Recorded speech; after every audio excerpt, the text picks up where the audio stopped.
Engineer बन गए आप। आपके वालिद साहब क्या चाहते थे कि आप क्या बने? उन्होंने कभी ऐसा बोला नहीं, क्योंकि मैं 15 साल की उम्र का था जब उनकी फौत हो गई, तो ऐसा कभी हमको मौका नहीं मिला कि वो बताएं क्या बनूं। लेकिन एक दो बातें बोलते थे जो मैं अभी तक याद रखता हूं कि यार जिस चीज में दिली खुशी हो वो बनना। और एक बात और बोलते थे कि वो मैं उनको बहुत बहुत करीब था, मैं उनके मेरे दोस्त जैसे थे, तो हमेशा बोलते थे यार काम करना और ना करो तो वो भी ठीक है, क्योंकि जो कुछ नहीं करते वो कमाल करते हैं, तो अगर ना दिल जाए तो मत करना। तो वो बड़े पोएटिक से थे। उन्होंने कभी मुझे नहीं कहा कि कुछ बनना, एक्सेप्ट वो कहते थे हॉकी जरूर खेलना, हमारा नेशनल स्पोर्ट है। वो खुद खेलते थे, तो I learn a bit of hockey. ऐसा नहीं कि मैं बहुत अच्छा हो गया, लेकिन सिर्फ उनको यह था कि स्पोर्ट्स जरूर करना और उसके बाद जो दिल में आए वो करते क्या थे? कमाल करते थे। नहीं, वो पहले वो लॉयर थे, लेकिन उन्होंने प्रैक्टिस नहीं किया, उनको लगा वो ठीक नहीं है। इंडिया के शायद, जहां तक मुझको मेरी मालूमात है, यंगेस्ट फ्रीडम फाइटर हैं, ताम्रपत्र मिला हुआ है उन्हें। और 14 या 15 साल की उम्र में जेल में भी गए थे फ्रीडम स्ट्रगल में। आई थिंक मौलाना अब्दुल कलाम आजाद के अगेंस्ट इलेक्शन भी लड़ा था, हार भी गए थे। और उसके बाद वो बहुत बड़ा उन्होंने एक बिजनेस किया, कारोबार किया फर्नीचर का, वो फेल हो गया। फिर ट्रांसपोर्टेशन का, वो फेल हो गया। फिर उसके बाद रेस्टोरेंट का, वो फेल हो गया। फिर आखिर में फ्रीडम फाइटर्स को एक छोटी सी कियोस्क दी जाती थी विलिंगडन हॉस्पिटल के पीछे दिल्ली में, छोटा सा। कहाँ पे? तो विलिंगडन हॉस्पिटल दिल्ली में। तो वो छोटे से कियोस्क में चाय बनाकर बेचते थे, और वो MA LLB थे, बहुत पढ़े लिखे थे, और मैं जो कुछ भी हूँ उनसे ही सीखा हूँ। और उन्होंने ना पॉलिटिक्स ज्वाइन की, ना कोई फायदा उठाया अपने फ्रीडम फाइटर होने का, बहुत ऑनेस्ट थे।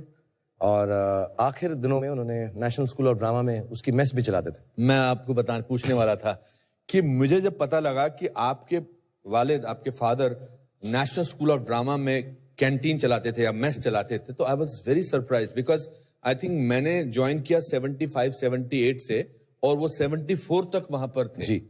और आप ये सारे एक्टर्स को वहां मिलते रहते थे। एक्चुअली कुछ अजीब सा रीजन है कि मैं एक्टर बन गया। मुझे लगता नहीं था मैं एक्टर बनूंगा, या ऐसी कोई सोच नहीं थी, फैमिली में कोई नहीं था कि एक्टिंग करेंगे। लेकिन मुझे लगता है वो फॉर्मेटिव ईयर्स थे। मैं सेंट कोलंबस स्कूल में पढ़ता था, जो गोल मार्केट में था, और मैं मॉडर्न स्कूल में 12 खंबा रोड में अपनी बहन को लेने आता था। उनका स्कूल 3:30-4 बजे खत्म होता था। तो वो वक्फा जो था 1 बजे से 4 बजे, मैं आके नेशनल स्कूल ऑफ ड्रामा में बैठता था। तो मैं एक्चुअली जिन जिन लोगों के साथ पला बड़ा हुआ हूँ, वो इस देश के सबसे महान एक्टर्स में से हैं। रोहिणी हट्टंगडी जी, राजेश विवेक साहब, सुरेखा सीकरी जी, राज बब्बर साहब, अजीत वच्छानी जी, रघुवीर Yadav. My God, these are all names of my seniors. या और मैं इन सबके साथ मुझे बहुत प्यार करते थे। मैं अभी अजीब लगता है कहते हुए, बट राज बब्बर साहब को बब्बर अंकल कहता था। तो उन सबके साथ मैं बड़ा हुआ। और अलकाजी साहब उस वक्त डायरेक्टर थे, हमारे गुरु जी। सूरज का 7वां घोड़ा, उनकी गोद में बैठ के मैं देखता था, और मुझे बताते रहते थे कि तो आप एक्टर कैसे नहीं बनते? आप क्या बोलते हैं कि मैं इंजीनियर बनना चाहता था, मैं आर्मी में जाना चाहता था? लेकिन वही पुराना किला में जाके हम बैठ के देखते रहते थे। अलकाजी साहब साथ में बिठाते थे और कहते थे देखो, उसमें अंडर स्टडीज होती थी, कभी अजीत वच्छानी साहब, कभी बब्बर साहब, डबल कास्टिंग होती थी। तो मुझे अभी भी याद है सारे डायलॉग्स। रजिया सुल्ताना का एक डायलॉग था, ये दुरुस्त है कि मैं गुलाम हूं मिट्टी सा सिया, जिसे कदमों के नीचे रौंद दिया गया हो, लेकिन हमें ये एक सा रुतबा देता है। खुदा की नजर में हम एक हैं, खुदा हमें खून और रंग से नहीं अमल से परखता है। वाह।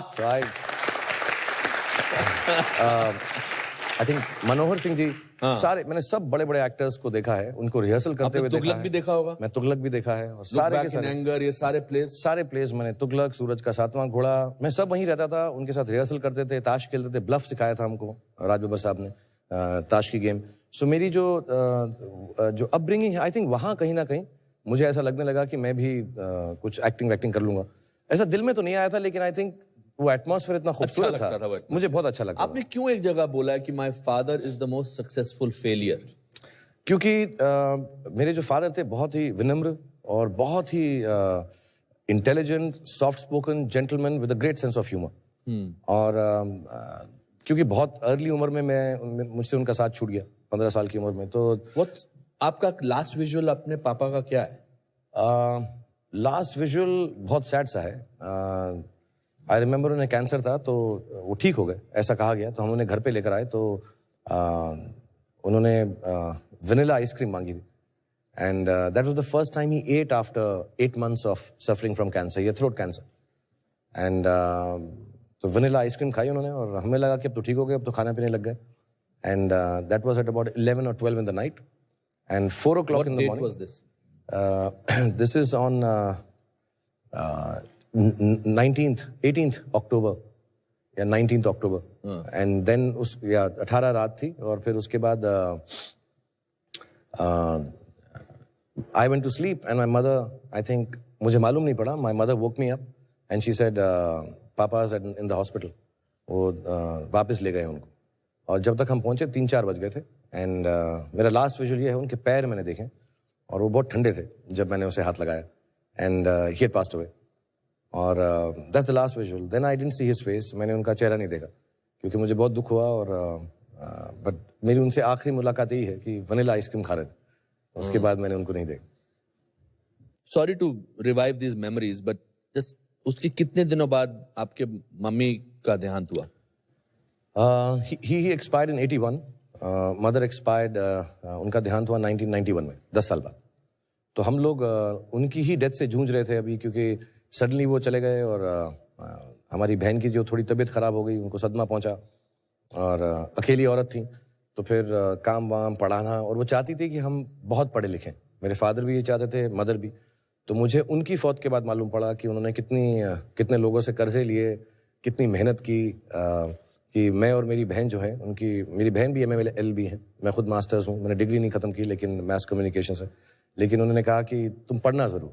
और मुझे अभी भी याद है, उस ज़माने में फ़ीस देने में तकलीफ़ होती थी, लेकिन वो बेचारी कहीं ना कहीं से जुगाड़ करके, मेहनत करके, आई थिंक वो काम करती रही. तो वो 4-5 साल तो उसी सदमे में निकल गए कि फ़ादर की डेथ हो गई.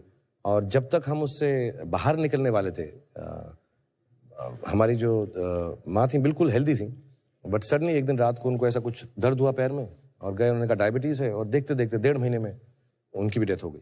आप पार्किंग लॉट में प्रे कर रहे थे और आप वापस नहीं जा रहे थे अपनी मम्मी को मिलने, क्योंकि आपको लगता था कि अगर मैं प्रे करता रहूंगा तो my mother will not pass away. या बत्रा हॉस्पिटल है दिल्ली में. हाँ. और उसके ICU में थी. उस जमाने में ICU में अंदर नहीं जाने देते थे, अब तो सबको जाने देते हैं. तो मुझे किसी ने कहा कि तुम दुआ करते रहो, और जब तक दुआ जारी रहती है तब तक अल्लाह मियाँ जो हैं सुनते रहते हैं. सुनने में तो मसरूफ़ रहते हैं कि कुछ एक्शन नहीं लेते. तो मेरी एक ही दुआ है, मुझे एक ही आती है, मैं सबको सिखाता भी हूँ. और स्पोर्ट्स की दुआ है, नस्र मिनल्लाह व फतहुन करीब, कि खुदा मुझे शक्ति दो कि मैं जीत सकूं. हर दोबारा बोलना एक बार, क्या? नस्र मिनल्लाह व फतहुन करीब. ओके. कि अल्लाह मियाँ मुझे आप ताकत दें कि मैं हर सिचुएशन में जीत सकूं, उसे फेस कर सकूं. सो मुझे बोला गया कि उसको 100 बार पढ़ें और अच्छा होगा. तो मैंने कहा मैं कुछ ज़्यादा ही कर देता हूँ, वैसे ही ओवर एक्टिंग करता हूँ, मैं ज़्यादा कर देता हूँ, एक्स्ट्रा चांस क्यों लूँ. तो I kept on praying and I remember the doctor came down and he said आप अलाउड हैं ICU में. जिसका मतलब यही था, तभी अलाउ करते हैं जब आई थिंक लास्ट घड़ी आ जाती. और तो I didn't want to go. मैंने कहा मैं नहीं जाऊंगा, दुआ करता रहूंगा तो शायद वो ठीक हो जाएंगे. लेकिन फिर मैं चला गया, क्योंकि माय सिस्टर एवरीवन सेड कि जाना ज़रूरी है. मैं चला गया. और मेरा एक यकीन है कि इंसान तब दुनिया छोड़ता है जब वो सेटिस्फाइड होता है. In the moment of accident, जो भी मौके से आदमी जाता है, क्योंकि अगर ऐसा ना हो तो माँ बाप अपने बच्चों को छोड़कर नहीं जाएंगे. क्योंकि मुझसे आज अगर कोई बोले कि अपने बच्चों को छोड़ के जाओ, तो मैं नहीं यार, ऐसा हो ही नहीं सकता. अनलेस मैं बिल्कुल सेटिस्फाइड हूँ कि वो ठीक हो जाएंगे, सब उनका ध्यान रखा जाएगा. तो मुझे ऐसा लगता है, मेरी एक थ्योरी है कि इंसान इस दुनिया को तभी छोड़ता है जब वो एकदम सेटिस्फाइड हो, खुश हो. ये हाँ अभी ठीक है, मैं जा सकता हूँ, बाकी सब संभल जाएगा. सो जब मेरी मदर ICU में थी तो मैं उनके पास बैठ गया और मैंने एक बड़ी गलत बात की कि मैं उनको दुख पहुंचाता रहा. दुख पहुंचाते थे? मैं कहता रहा उनको. मैंने कहा अगर मैं इनको सेटिस्फाई नहीं होने दूंगा तो शायद ये जाएंगी नहीं. तो मैं उनके पास बैठ के ऐसी बातें करता रहा कि देखो, अगर आप चले जाएंगी तो मैं अपनी बहन का ख्याल नहीं रखूंगा, मैं पढ़ूंगा नहीं, मैं काम नहीं करूंगा. ऐसी स्टूपिड बातें करता रहा. तो मैं ऐसी छोटी छोटी बातें करता रहा उनको कि उनको तकलीफ पहुंचे कि यार अभी मैं सेटिस्फाइड नहीं हो सकती, मैं जाऊंगी नहीं, तो मैं जाऊंगी नहीं. और वो मॉनिटर होता है, वो पू पू पू पू पू पू करता रहता है ऐसा करके. And I think they don't declare you dead till your heart stops and your brain stops. तो वो कभी कभी ऐसा 250 पे जाता था, फिर 5 पे आ जाता था, 250 पे जाता था। जब 250 पे जाता लगता कि यार डिससेटिस्फाई हो गई। बट आई थिंक ये सब बिलीफ होते हैं बचपने के। उनको जाना ही था और शायद वो सेटिस्फाइड थी कि मैं अपनी बहन का भी ख्याल रखूंगा, जिंदगी में ठीक ठाक कर लूंगा। तो God knows better and mother knows the best.